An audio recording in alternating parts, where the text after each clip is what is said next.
On November 30th in Winnipeg, Manitoba Métis Federation President David Chartrand and Crown Indigenous Relations Minister Gary Anandasangri signed the Red River Métis Self-Government and Implementation Treaty. It recognizes the MMF as the government of the Red River Métis and affirms its internal lawmaking powers for its citizenship. This treaty sets the stone solid. It carves the pathway to ensure and enshrine that our government will be recognized. I am not a group. I am not an organization. I'm not an advocacy group. I am a government. And that's what they need to understand.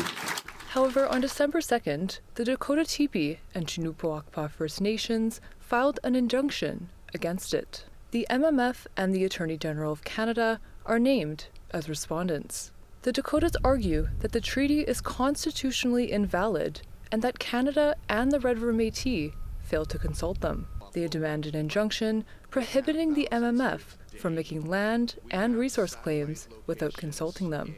In a phone interview with APTN, Dakota Teepee Chief Dennis Pache said the injunction asserts their rights. Not any animosity or anything, it's just that the government is neglecting Dakota people.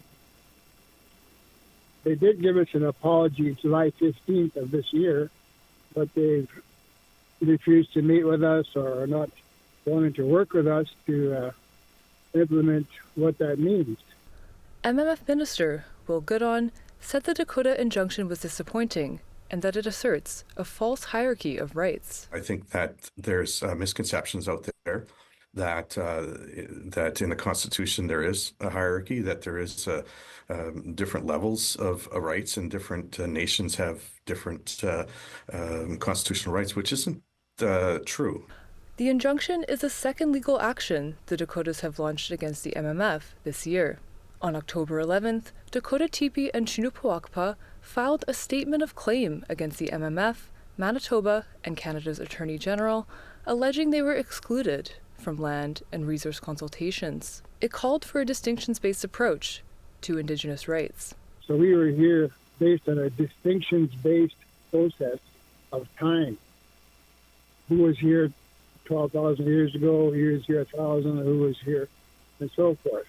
And that's a process that's been used in British Columbia. Goodon agrees that First Nations, Métis, and Inuit must be recognized as distinct and urges Canada to deliver on treaty obligations. Going back to Louis Riel, when he negotiated our entry into Confederation, he made sure that in the talks was that Canada needed to sign treaties with First Nations. So we're going back to those days, and we still agree that Canada needs to fulfill its obligations to all Indigenous peoples. The Red River Métis Treaty does not include harvesting or land rights. Section 95 discusses the procedures to be taken if the treaty infringes on the rights of other Indigenous peoples, which includes a three-step dispute process. Goodon said consultations with First Nations on the treaty were the Crown's duty, not the MMF's. In a statement sent to APTN, Jacinth Goulet, speaking for Crown Indigenous Relations and Northern Affairs Canada, said the treaty included over a year of consultations with other Indigenous groups, including First Nations in Manitoba, before it was finalized.